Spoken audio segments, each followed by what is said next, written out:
Halo Jombodan, balik lagi di Suprayonosi. Pada video kali ini kita akan bahas lagi buku progres tryout ke-9 dari proses intent untuk mempersiapkan SNBT tahun 2026 dari subtes penalaran matematika. Tanpa berlama-lama, siapkan alat tulis dan buku catatan kalian. Kita langsung ke soal yang pertama. Oke, di teks yang pertama, gambar di bawah ini adalah peta jalan pada suatu daerah yang memuat tempat-tempat wisata A, B, C, D, E, dan F. Garis lurus penuh merupakan jalan raya. Terdapat rel kereta api yang menghubungkan tempat wisata D dan C. Kemudian dari C ke F berupa garis putus, yang ini ya berarti ya. Ini kereta api. Kemudian jarak tempuh wisata E dan D adalah 120 km. Di sini E dan D merupakan jalur lurus ya. Sehingga kita bisa hitung dari E ke D itu memakan 3 petak, 1, 2, dan 3 petak.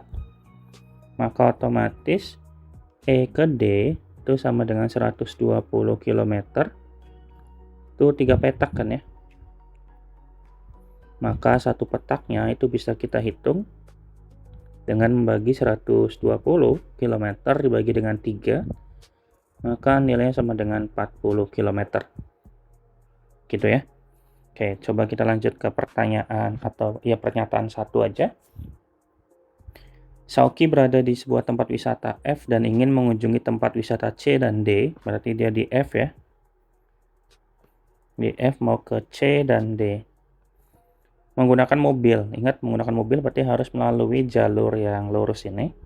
Jika 1 liter bensin digunakan untuk menempuh 16 km, jumlah minimal bensin yang diperlukan Sauki adalah, berarti kita harus cek dulu ya jarak dari F ke D dulu, dari D ke C gitu ya, biar gampang.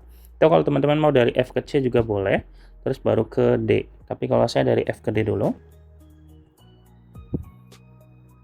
Dari F ke D itu membutuhkan berapa petak teman-teman? Kita cek ya. Ini 1, 2, 3, 4, 5, 6 ya.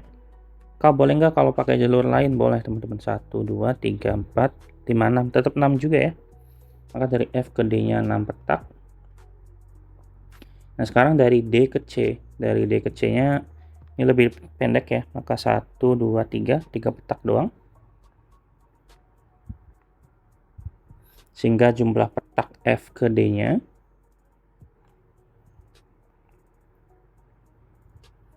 F ke C melalui D gitu ya. Itu sama dengan 9 petak. Ingat, di awal kita udah definisikan atau kita udah hitung bahwa satu petak sama dengan 40 km, maka tinggal kita hitung jarak totalnya itu sama dengan 9 petak dikali dengan 40 km, sehingga jarak totalnya sama dengan 360 km teman-teman ya. Kemudian di soal dikasih tahu bahwa 1 liter bensin habis untuk menempuh 16 km, maka otomatis bensin yang dihabiskan itu kita bisa cari dengan 360 km dibagi dengan 16, maka nilainya sama dengan 22,5 liter teman-teman ya. Berarti jawabannya yang B. Gitu teman-teman, ada pertanyaan nggak kira-kira nomor 1? Masih mudah ya. Kita lanjut ke soal nomor 2. Di soal nomor 2 itu, berawal dari tempat wisata D, seorang turis mengunjungi setiap tempat wisata lain dan kembali lagi ke D. Berarti dari D ngunjungin semuanya, terus balik lagi ke D gitu ya. Biaya tiket per orang untuk bus antar jemput wisata adalah 20.000. Kita tandai aja di sini ya. Kemudian ini untuk setiap 10 km. Untuk harga tiket kereta api F ke E atau D ke C itu sama dengan 150 km, 150.000 rupiah. Biaya total minimal yang harus dikeluarkan adalah berapa? Maka otomatis kita bisa cek dulu jarak dari D ke C. Kita cek dari D ke C ya. Dari D ke C itu kalau kita lihat dia merupakan jalur kereta api, maka hasilnya adalah 150.000. Kemudian berikutnya dari C ke B. Dari ke C ke B itu kita hanya pakai jalur lurus ya, maka kita butuh 2 petak. 2 dikali dengan 4 ya. 2 dikali 2 jalan satu petaknya kan 40 ya, 2 dikali 40 maksudnya sama dengan 80 km ini. Kemudian setiap 10 km itu sama dengan 20.000 katanya kan ya. Maka biayanya itu sama dengan 80 kita bagi dengan 10 dikali dengan 20.000. Maka sama dengan 160.000 ya. Kemudian dari B kita lanjut ke A. Nah, dari B ke A itu kalau kita lihat dia akan memakan 1, 2, 3, 4, 5 ya, 5 petak. Maka tinggal kita hitung 5 dikali satu petaknya 40 km. Maka ini nilainya sama dengan 200 km, sehingga biayanya sama dengan 200 dibagi 10 dikali dengan 20.000. Maka nilainya sama dengan 400.000 ya. Kemudian dari A ke F dulu ya, biar nanti dari F ke E baru ke D gitu ya. Karena kalau ke E dulu balik lagi ke sana, balik lagi ke D nya kejauhan. Ke F dulu aja. Dari A ke F itu bisa kita cari dengan dia itu kan memakan 2, 3, 4, 4 petak teman-teman ya. Maka 4 dikali dengan 40 sama dengan 160 km, sehingga biaya yang dikeluarkan sama dengan 160 dibagi 10 dikali dengan 20.000. Maka 160 bagi 10 16 dikali 20 320.000 ya. Gitu.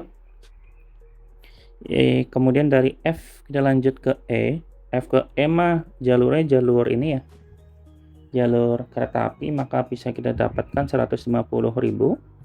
Dan yang terakhir dari E ke D. E ke D itu kalau dari soal kan 120 ya kilometer, tinggal kita langsung kalikan aja 120 dikali dengan 20.000. Maka nilainya sama dengan 240.000.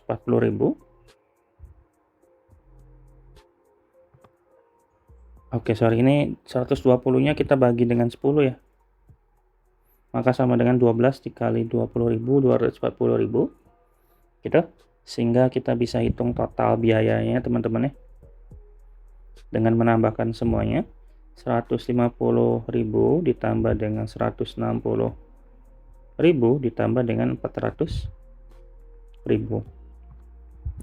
Ditambah lagi dengan 320.000 ditambah 240.000 ya. Berarti ada berapa nih? 1, 2, 3, 4, 5 ya. 1, 2, 3, 4, 5, betul.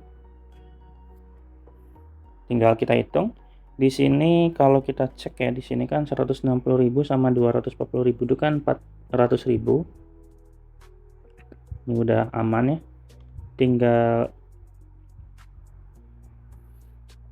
320.000 ditambah dengan ada yang kurang teman-teman. Ini 150-nya harusnya ditulis 2 kali. Ini kan 1, 2, 3, 4, 5, 6 ya. Sorry.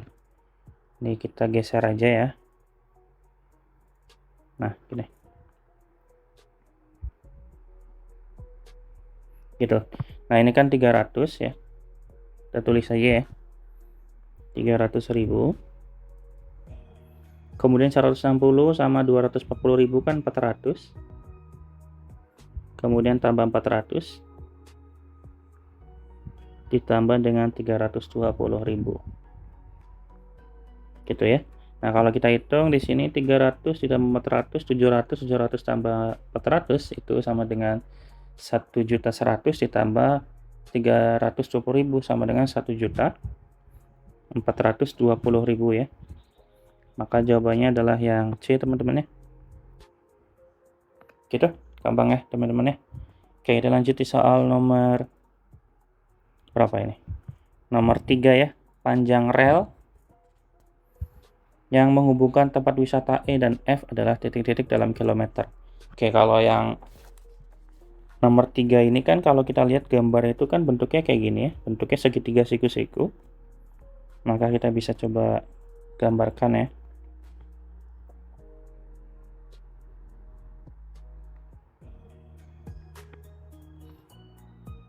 Kurang lebih gini teman-teman ya. Ini F, ini E. Nah, ini kan 2 petak tadi ya. Kalau kita lihat, tuh dia membutuhkan 2 petak. Kemudian kesininya adalah 1 petak. Sehingga kalau mau mencari FE pakai Pitagoras saja, maka jadi 1 kuadrat ditambah 2 kuadrat ya, diakarkan, sehingga 1 tambah 4 akar 5 ya. FE nya sama dengan akar 5. Ingat 1 petaknya sama dengan 40 km ya, sehingga tinggal kita kalikan jarak sebenarnya itu atau panjangnya itu. Panjang FE sebenarnya itu sama dengan 40 km dikali dengan akar 5. Berarti jawabannya yang D. Gitu ya. Oke, kita lanjut di soal nomor 4. Adia berada di tempat wisata D dan berangkat ke wisata A dengan terlebih dahulu menghabiskan waktu selama 2,5 jam di tempat wisata di kota E. Jika Adia berangkat dari tempat wisata D pada pukul 7 dan tiba di tempat wisata A pada pukul 13.30, laju rata-rata minimal mobil yang dikendarai Adia adalah berapa kilometer per jam? Oke, kita bisa mulai dari waktunya aja ya. Waktunya itu kan dia dari jam 7 sampai 13.30 itu berarti membutuhkan berapa ya? Nulisnya gini, 7.00 sampai dengan 13.00 itu sama dengan 6,5 jam teman-teman ya, atau 6,30. 6,5 jam aja nulisnya ya. 6,5 jam. Gitu. Otomatis kita ubah 6,5 jam itu dia sudah membuang waktu selama 2,5 jam ya di kota E. Berarti kita kurangi dulu tuh waktunya. 6,5 kita kurangi dengan 2,5, maka nilainya sama dengan 4 jam. Ini adalah waktu yang sebenarnya ya, yaitu 4 jam. Sehingga kalau kita membutuhkan kecepatannya, berarti kita butuh V sama dengan S dibagi T ya, jarak dibagi waktu. Jaraknya kan di sini dari D ke A ya, dari D ke A itu berapa petak teman-teman? Kita lihat ya, 1, 2, 3, 4, 5, 6 ya, 6 petak. Maka tinggal kita cari S-nya dulu. S sama dengan 6 dikali 1 petaknya 40 ya, maka sama dengan 240 km. Nah, tinggal masukin ke V-nya.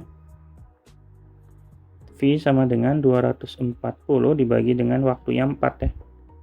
Itu berarti sama dengan 60 km per jam teman-teman. Ya, jawabannya berarti 60. Kita tulis sini ya, 60. Oke teman-teman, itu soal nomor 4. Kita lanjut di soal nomor berikutnya. Oke, kita beranjak di teks yang berikutnya, itu teks 2. Pada suatu gedung baru akan dibangun sebuah tangga seperti pada gambar. Banyak anak tangga yang dibuat, ada 2 pilihan, yaitu bisa 10 atau 8. Sebagai penutupnya, anak tangga telah tersedia ubin keramik berukuran 30 x 30 cm. Diketahui pula bahwa lebar jalan tangga ini adalah 1,2 meter ya. Dan ketinggian tangganya diukur dari paling bawah anak tangga terbawah sampai dengan paling atas anak tangga adalah 1,5 meter. Untuk memberi rasa aman, kenyamanan pengguna, tangga dirancang dengan sudut kemiringan tetanya, yaitu tangan teta sama dengan 3/5. Oke, berarti sini kita coba tulis dulu ya informasi yang ada. Tadi kan ketinggiannya kita sebut H aja ya, 1,5 meter atau sama dengan kita buat ke senti ya, 150 cm. Kemudian lebar tangganya sama dengan 1,2 meter atau sama dengan 120 cm.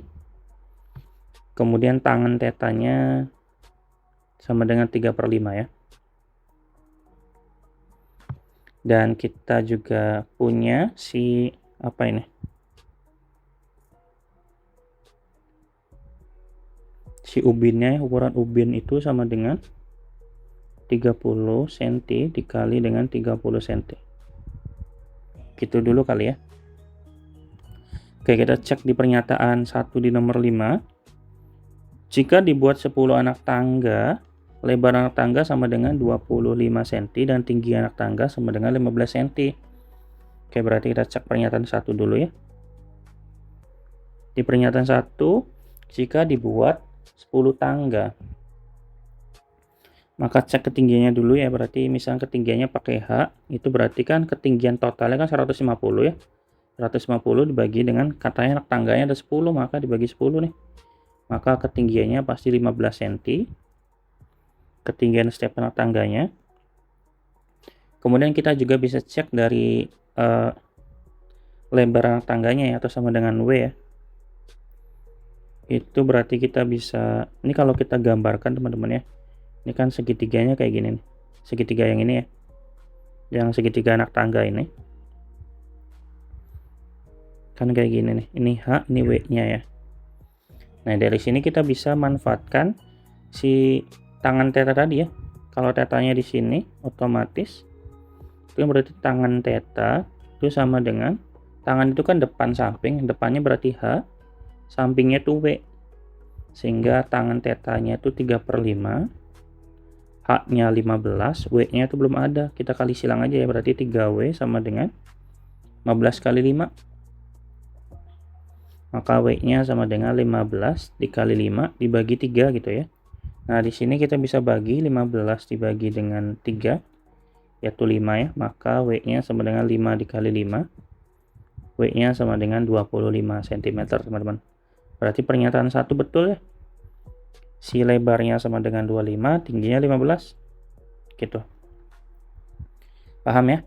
Nah, dengan cara yang serupa di nomor bagian kedua itu jika dibuat 8 anak tangga gitu kan ya, maka kita bisa hitung, yaitu berarti di pernyataan kedua itu H nya sama dengan 150 dibagi dengan berapa ini, 8 anak tangga ya. Jadi 150 dibagi 8 tuh sama dengan 18 ya, 0,75 gini. Kemudian untuk nyari W nya sebetulnya bisa kita pakai yang ini aja ya, berarti W nya tuh kita bisa kalikan antara, di sini kan 15 didapatkan dari H ya, berarti 15 dikali 5/3 teman-teman ya. Nah, kalau tingginya 15, tapi kan kalau tingginya 18,75 berarti ya tulis saja ya 18,75 dikali 5/3 gitu. Sehingga kita bisa dapatkan ini sama dengan, berarti kita bisa dapatkan di 31,25 ya. Gitu. Nah, dengan ukuran ubinnya itu sama dengan 30 kali 30, maka akan ada celah atau akan ada yang tidak tertutupi teman-teman ya, sehingga ini salah ya, karena ukuran ubinnya itu 30 kan nih gitu, maka otomatis ada yang nggak ketutupin, berarti ini salah. Kemudian kita cek di pernyataan yang ketiga, banyak ubin yang diperlukan untuk membuat permukaan 10 buah anak tangga adalah 200 buah. Oke, berarti di sini kita bisa cari luas permukaannya ya, luas permukaan pijakan.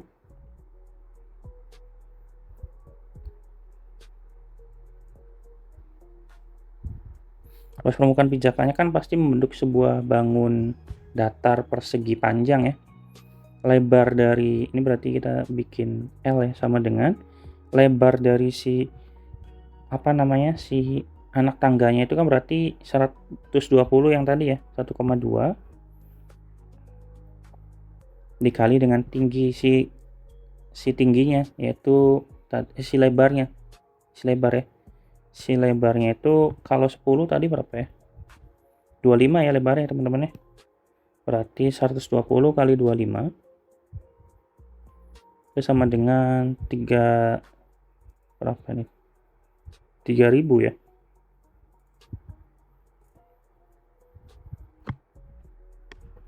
Bener nggak? 120 dikali 25 bener ya, 3000 ya. Nah, kemudian karena setiap 10, karena kan ada 10 pijakan ya kan dia naik kan pasti ada 10 pijakan. Di soal juga disebutkan maka otomatis kita bisa dapatkan 10 dikali 3000 teman-teman ya, maka akan ada 30.000 pijakan. Oh sorry, 30.000 cm ya, luasnya ya, persegi gitu ya.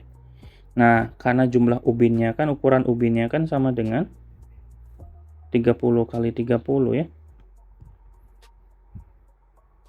maka sama dengan 900, maka tinggal kita bagi aja jumlah ubinnya, sama dengan 30.000 dibagi dengan 900, maka nilainya sama dengan berapa? 33 teman-teman ya. 3, karena kan ini pasti kecoret ya, 02 nya. 300 bagi 9 aja.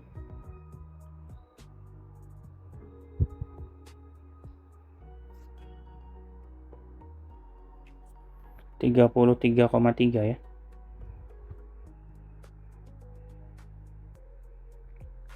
Sekian gitu kan ya. Gitu.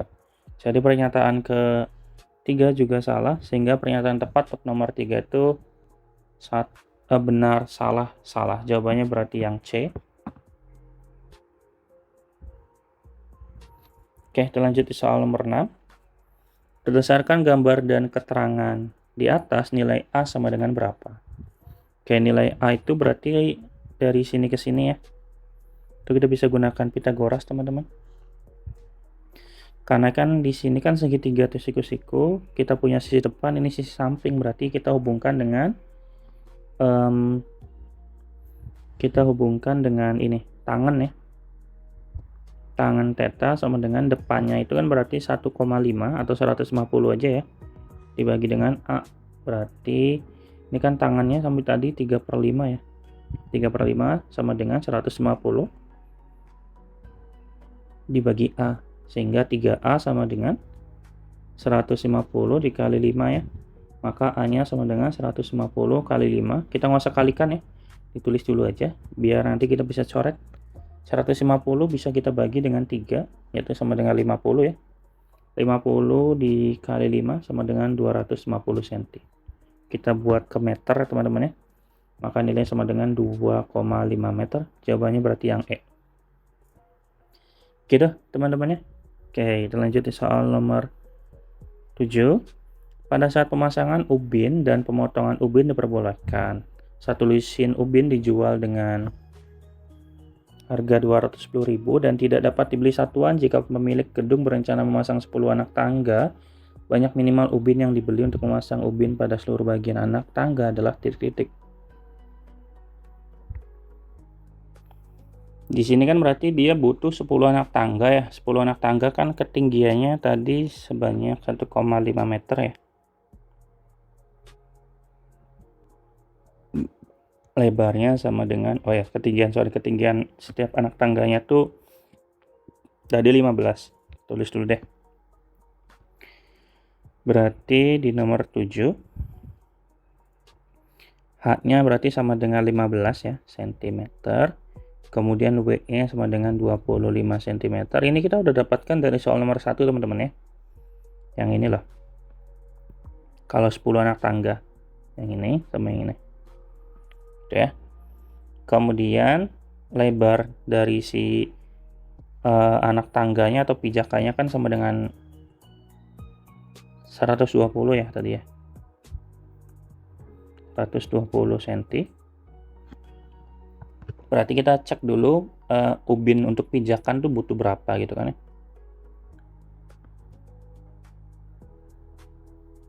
Ubin pijakan. Sekali lagi ya, karena dia bentuknya tuh persegi panjang, maka otomatis kita bisa bagi aja teman-teman ya. 120 lebarnya itu dibagi dengan setiap ubinya kan berukuran 30 kali 30 ya. Maka 120 dibagi 30 sama dengan 4 ya, berarti dia butuh 4 ubin yang menjajar gitu. Dan kita butuh lebarnya ya, berarti lebarnya kan bukan lebar ini maksudnya. yang mengarah ke depannya. Itu kan dari 25 ya, kita 25 bagi dengan 25 bagi 30 itu sama dengan 5/6 ya. 5/6 itu sama dengan berapa? 0,8 sekian. Tapi berarti otomatis kita bulatkan aja berarti teman-teman. Berarti kita butuh 1 ubin ini berarti. Gitu, berarti kita butuh 1 ubin sehingga kita bisa kalikan ya. Berarti jumlah ubinnya itu 4, kita 4 ubin dikali dengan 1 ya. Kemudian dikali dengan banyaknya anak tangga itu 10. Maka akan membutuhkan 40 ubin teman-teman. Gitu. Nah, 40 ubin itu untuk yang untuk pijakan. Nah, sekarang coba kita cari untuk ketinggian ubinnya. Berarti kita cari ubin untuk yang tinggi ya. Karena kan kalau ubin itu kan bukan cuman yang ada di sini loh, teman-teman ya. Bukan cuma ada yang di sini. Tapi kita juga perlu ngitung yang ada di sini ya. Berarti yang tadi pijakan tuh di sini, yang tinggi tuh yang ini ya maksudnya tuh gitu.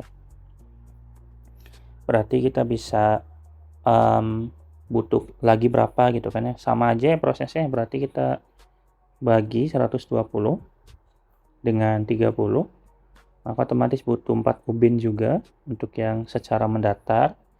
Kemudian kita juga bisa cari bagian tingginya kan tadi H kecilnya kan 15 ya. Berarti ini 15 kita bagi dengan 30. Ini sama dengan 0,5 ya.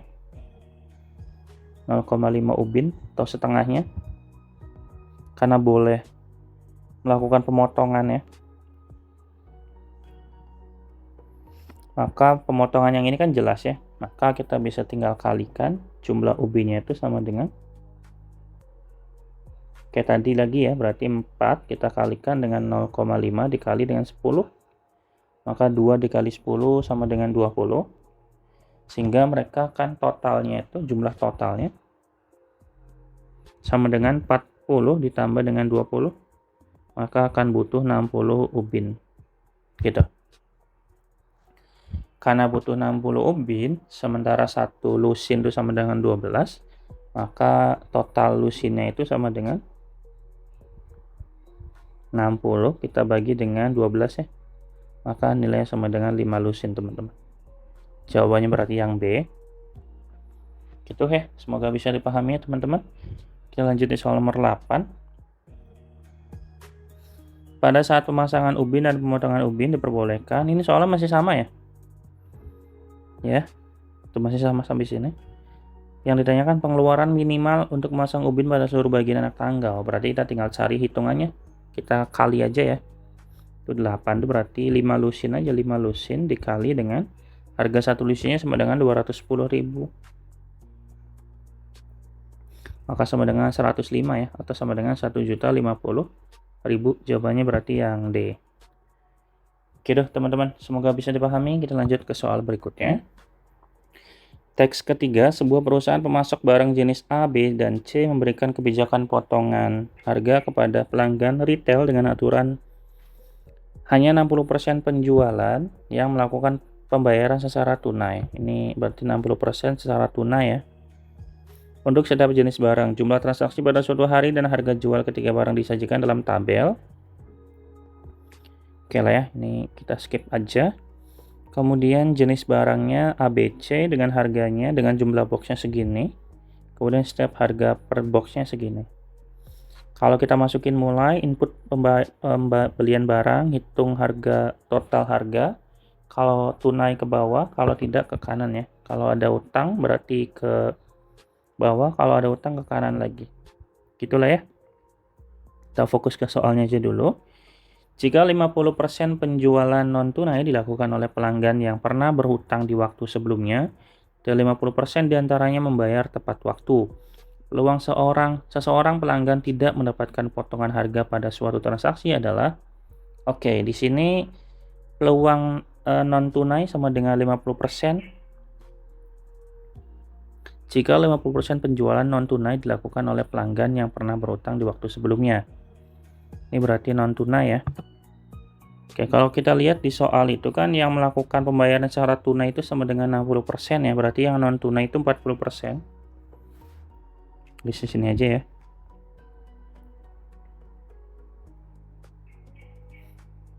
Pembayaran non-tunai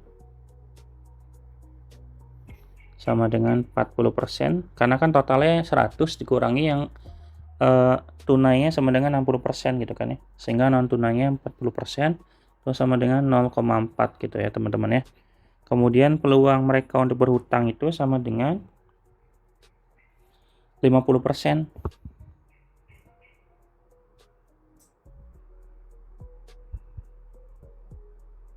Sama dengan 50%.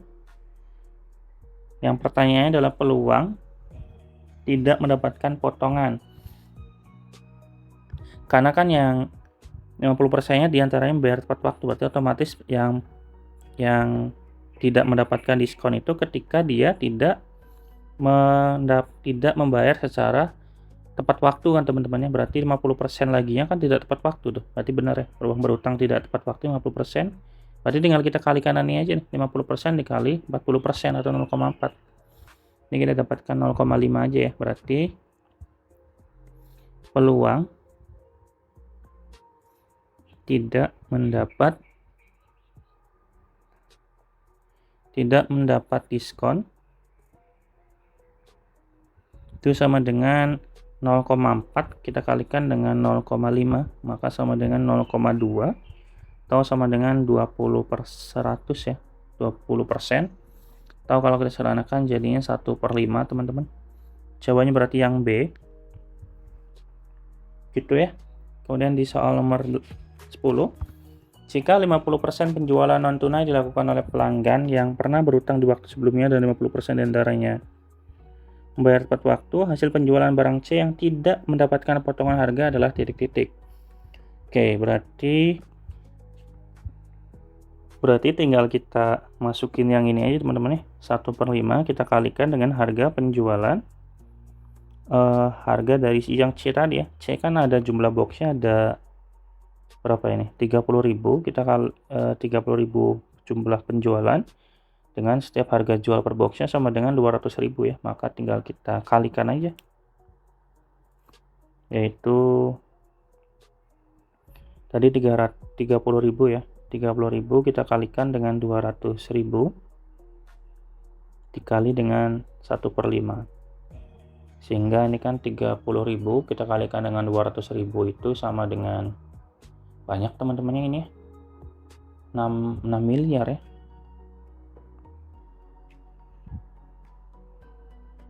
Gitu dikali dengan 1/5,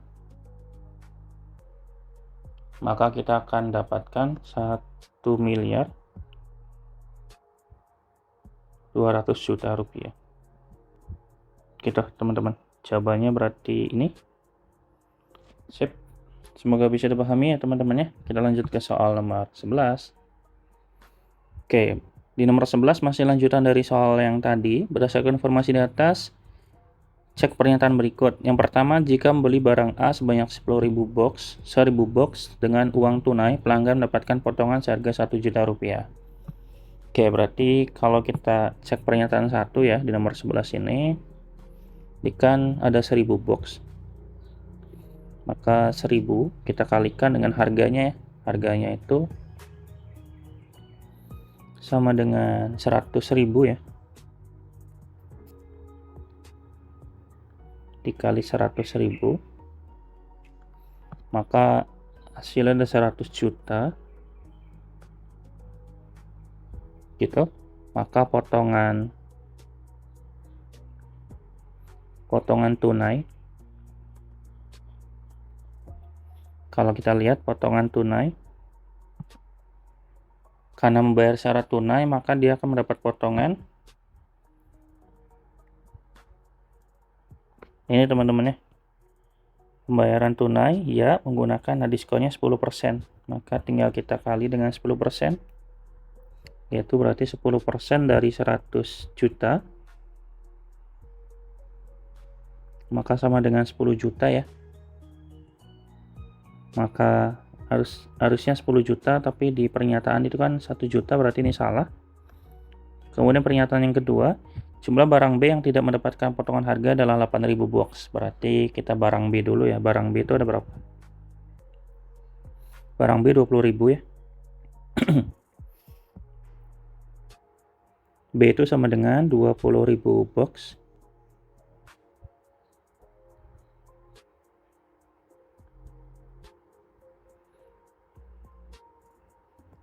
Kemudian kalau tanpa diskon tadi, berdasarkan hitungan yang tadi ya, tanpa diskon itu sama dengan 1/5 teman-teman ya. Kalau hitungan yang tadi tidak mendapat diskon itu sama dengan 1/5, maka sama dengan 1/5 dikali dengan 20.000 box. Maka nilainya sama dengan 4.000 box. Berarti ini salah juga. Harusnya 4.000 bukan 8.000. Kemudian yang ketiga, jumlah barang C yang mendapatkan potongan harga adalah lebih dari 18.000 box. C itu tadi soalnya totalnya 30.000 box. Maka C itu sama dengan 30.000 box. Kemudian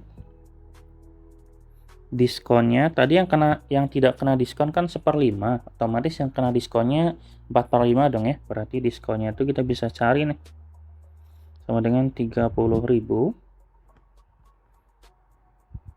dikali dengan 4/5, maka sama dengan, ini kan 30 bagi 5, 6 kali 4, 240.000 ya. Sorry, 24.000, otomatis lebih dari 18.000. Berarti ini betul teman-teman, sehingga jawaban yang tepat adalah salah benar. Jawabannya berarti yang E. Gitu ya. Oke, lanjut soal nomor 12. Jika 50% penjualannya melakukan pembayaran secara tunai dengan menggunakan uang digital, hasil penjualan ketiga barang dengan pembayaran uang digital adalah titik-titik dalam miliar. Di sini kan kalau penjualan digital kan 50%-nya ya, maka ambil 50% dari 12 ya, penjualan digital. Itu kan 50% dari tunai. Yang tunai itu 60% kan, berarti 50% dari 60% teman-teman. Ini nilainya sama dengan 30% ya. Kemudian diskon digital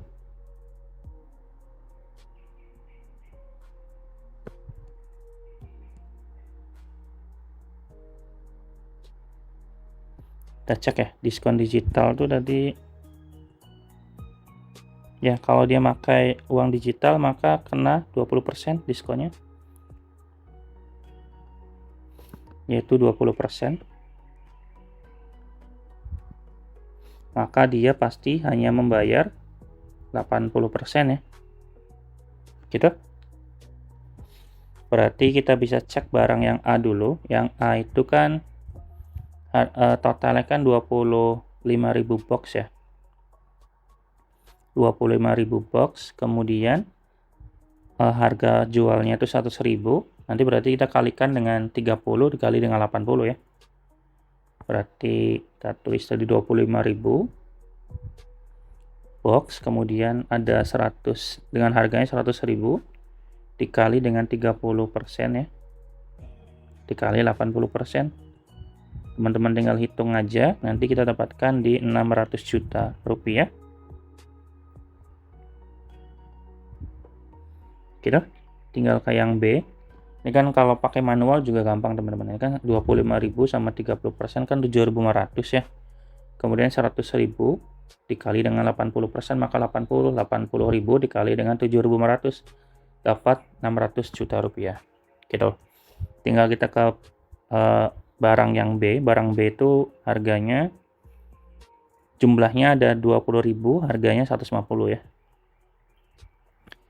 Berarti 20.000 dikali dengan 150.000 masih sama ya, dikali 30% dikali dengan 80%. Gitu. Di sini 20.000 kali 30% 6.000 ya. Kemudian 150.000 dikali 80.000 berarti 80%, 120, maka hasilnya adalah 720 juta rupiah.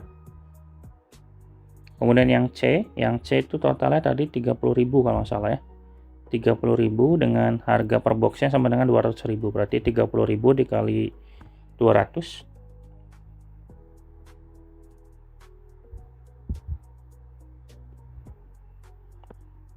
banyak kan. 200.000 dikali dengan 30% dikali dengan 80%. Ini gampang ya. 30.000 kali 30.000 itu 9.000. 200.000 dikali 80% kan 160, berarti 9.000 dikali 160.000 sama dengan 1 juta 1 juta 1 miliar berarti ya. 1 miliar 440 juta rupiah. Gitu teman-teman ya. Berarti tinggal kita hitung totalnya. Berarti kita tulis angka depannya aja biar gampang ya. 600 ditambah 720 ditambah 1440 sama dengan 2760 atau sama dengan 2,76 ya. M berarti miliar. Jawabannya berarti yang E teman-teman. Gitu. Ini soalnya sebetulnya semudah, cuman proses perhitungannya yang susah dan pemahaman mengenai soal-soalnya aja teman-teman ya. Jadi teman-teman harus memahami apa yang diminta dari soal. Gitu. Semoga bisa dipahami. Kita lanjut ke soal berikutnya ya. Untuk teks keempat, Raina merupakan seorang tenaga pemasaran pada perumahan menerima gaji setiap bulan sebesar Rp3.500.000 ditambah dengan bonus sebesar 5% dari kelebihan hasil penjualannya pada bulan tersebut. Jika mencapai penjualan lebih dari 25 juta rupiah. Nomor 13, setelah bekerja selama 3 tahun, Raina memperoleh kenaikan gaji sebesar 20%. Aturan penerimaan bonus juga mengalami perubahan. Raina menerima bonus tambahan sebesar 3% dari selisih penjualan yang melebihi 50 juta rupiah per bulan. Jika pada bulan pertama setelah kenaikan gaji, Raina berhasil menjual 60 juta rupiah, pendapatan yang diterima Raina adalah titik-titik. Oke, berarti kita bisa mulai dari kenaikan gajinya ya. Kan gajinya menaik sebesar 20%, maka kita bisa tulis ya, gaji yang baru itu sama dengan 20% dari gaji awal, yaitu Rp3.500.000. Tinggal kita hitung 35 kali 2 berarti 7 ya, berarti dia mengalami kenaikan sebesar 700.000, maka 700.000 dikali ditambah dengan 3.500 ya, berarti ini kan 700.000, maka gaji barunya itu sama dengan 700.000 ditambah 3.500, berarti 4.200.000 gitu loh. Kebanyakan nolnya gitu ya. Oke, kemudian aturan bonusnya itu aturan bonus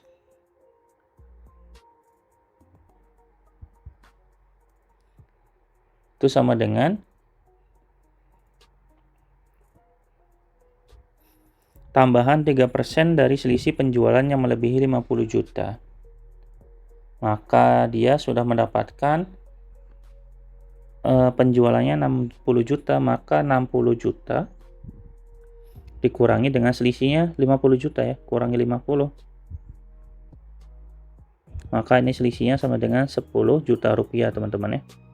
Nah, dia dapat 3% dari 10 juta itu. Aturan bonusnya tuh gitu itu. 3% dari 10 juta. Maka dia akan mendapatkan sebesar berapa ya? 3% dari 10 juta 300.000 lah ya.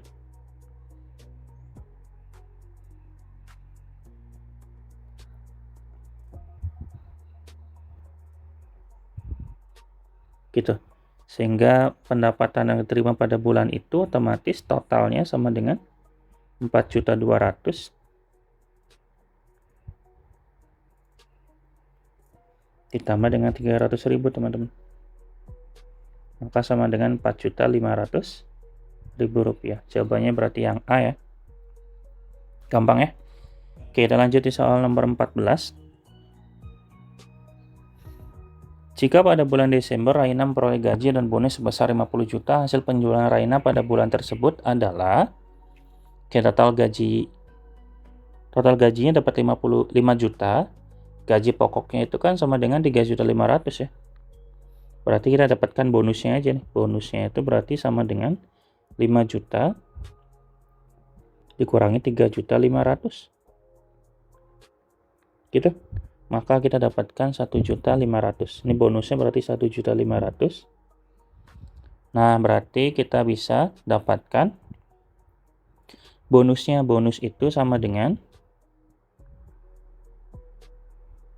3% dari penjualan kan. Maka kita bisa dapatkan bonusnya 1.500.000 sama dengan 3/100 dikali penjualan. Maka kita bisa dapatkan di sini berarti 100 dikali berapa ini? 100 dikali 1.500.000 berarti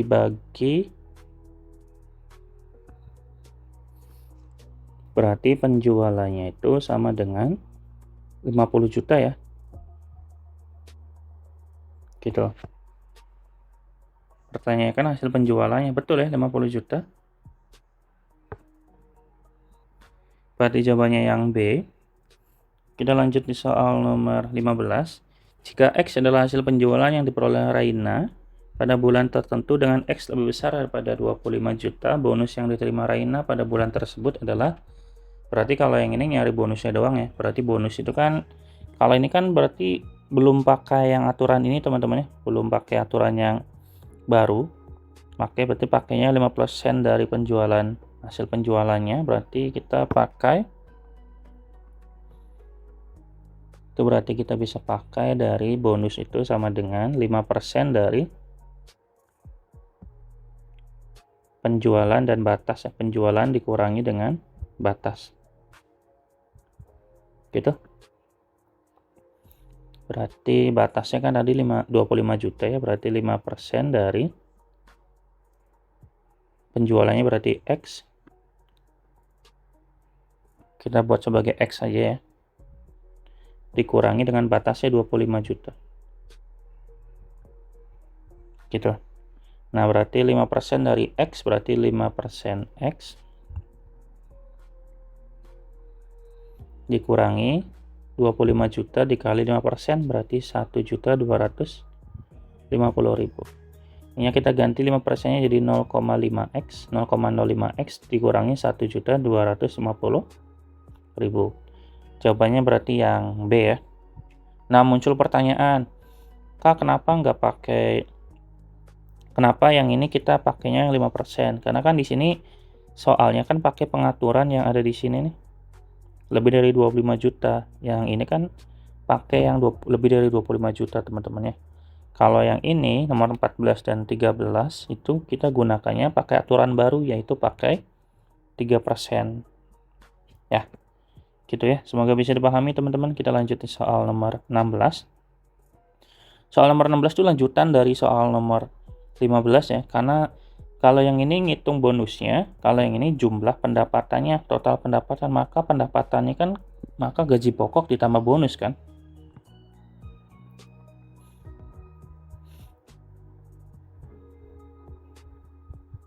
Pendapatan itu kan gaji ditambah bonus. Nah, gaji pokoknya kan 3.500.000 ditambah bonusnya tuh ini nih. Tambahin aja, berarti 0,05x dikurangi 1.250.000 rupiah, sehingga 0,05x 3.500.000 dikurangi 1.250.000 sama dengan 2 juta ditambah 2.250.000 ya teman-teman ya. Gitu, berarti jawabannya adalah yang E. Itu adalah untuk soal nomor 16. Kita lanjut ke soal nomor berikutnya. Untuk memenuhi kebutuhan air bersih, Gibran membuat sumur di pekarangan rumahnya. Ketersediaan air sumur sangat bagus meskipun pada saat musim kemarau permukaan air turun 50 cm di luar musim kemarau. Sumur timba tersebut memiliki kedalaman permukaan air setinggi H meter diukur dari pusat roda katrol. Diketahui radius roda katrol adalah 10 cm, sedangkan tinggi ember jika diukur dari alas sampai gagang ember adalah 20 cm. Pengambilan air dari dalam sumur dilakukan dengan cara ember dimasukkan ke dalam sumur hingga tali yang diikat gagang ember berada di permukaan air tersebut. Jika H sama dengan 5, agar gagang ember mencapai ketinggian 2 meter di bawah pusat roda katrol harus berputar sebanyak berapa kali? Oke. Ini coba kita tandai dulu yang tadi ada apa aja. Ini berarti 50 cm, kemudian ini H, ini 10 cm radiusnya atau jari-jarinya. Kemudian tinggi ember diukur dari alas sampai gagang sama dengan 20 cm. Jika nomor 17 itu yang ditanyakan adalah berapa kali perputarannya, maka kita bisa cari ya teman-teman ya. Di sini kan H-nya sama dengan 5 meter ya. Dan posisi akhir gagang itu kan 2 meter ya. Posisi apa ya namanya? Posisi akhir gagang sama dengan 2 meter di bawah pusat katrol. Berarti kita bisa cari jarak tempuh ya, jarak yang ditempuh oleh gagang ya. Jarak yang ditempuh oleh gagang. Dalam hal ini misalkan simbolnya D ya. Yaitu kita bisa dapatkan dengan posisi awal dikurangi dengan posisi akhir kan ya.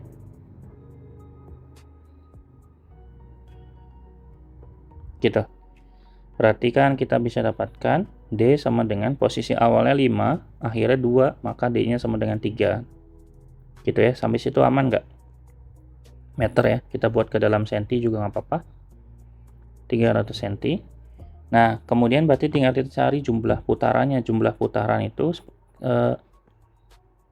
jumlah putaran itu sama aja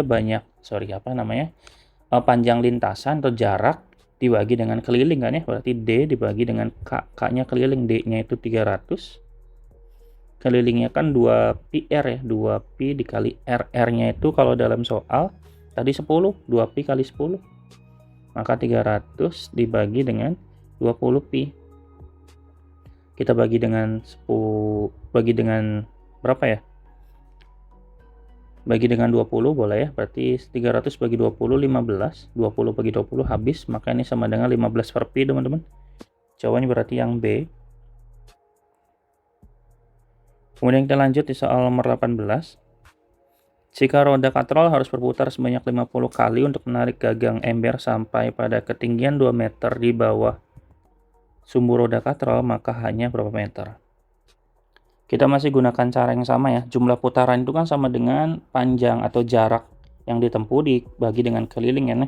Kalau yang ditanyakan adalah apa tadi itu yang ditanya?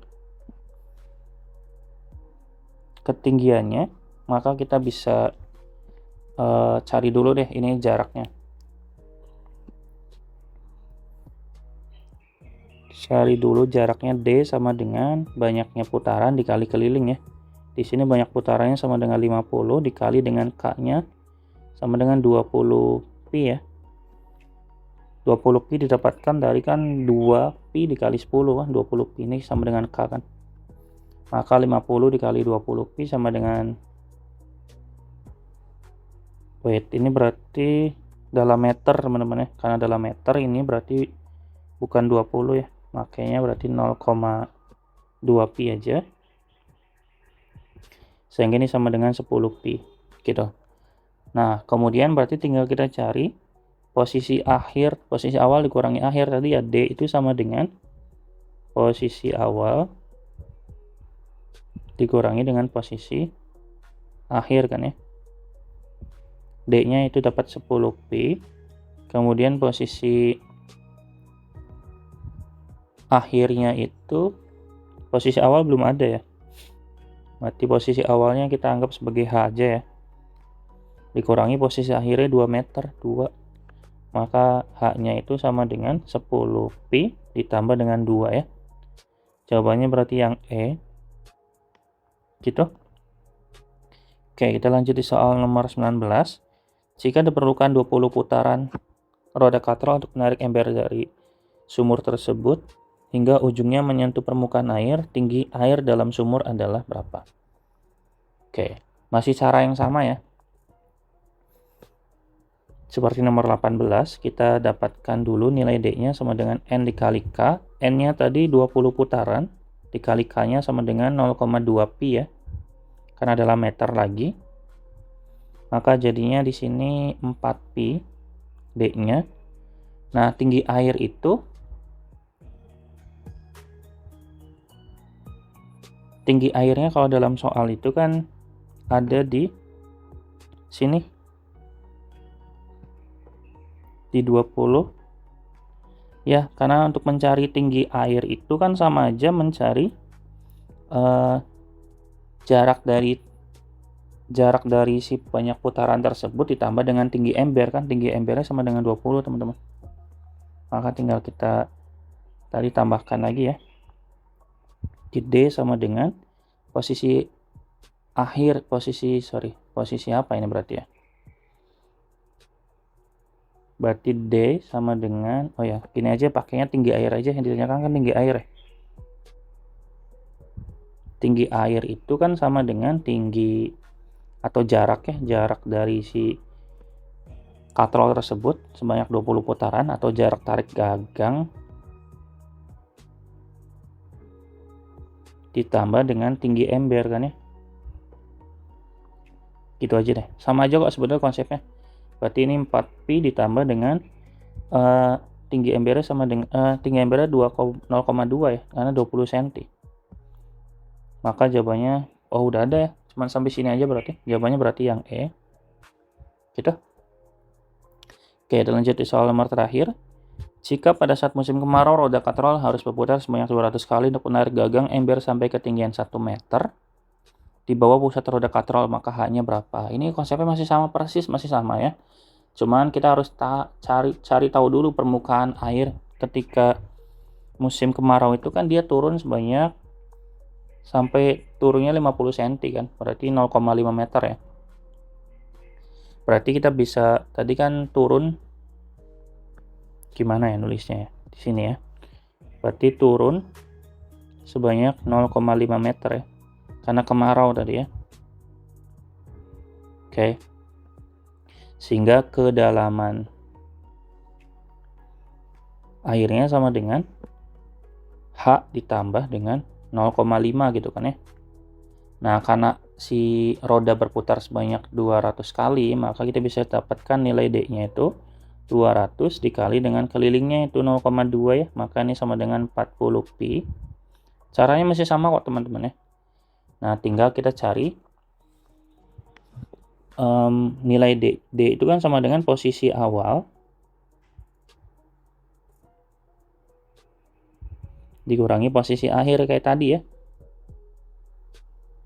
Dia ingin posisi akhir itu sama dengan di ketinggian 1 meter. Maka yang dicari kan berarti kondisi awalnya. Berarti ini 40 pi. Posisi awalnya itu ini ya, H ditambah 0,5. Berarti H ditambah 0,5 dikurang 1 ya.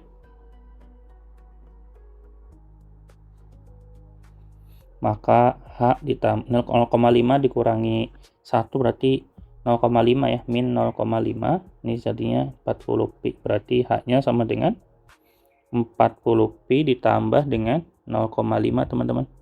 Jawabannya berarti yang B ya. Oke teman-teman, mungkin itu dulu ya yang dapat disampaikan pada video kali ini. Terima kasih banyak sudah menonton sampai akhir. Dan semoga apa yang disampaikan tadi bisa dipahami. Jangan lupa klik like dan subscribe agar channel ini terus berkembang. Dan jangan lupa untuk bisa gabung di membership agar teman-teman bisa mendapatkan benefit yang lebih banyak. Saya pamit, sampai jumpa di video berikutnya dan dadah.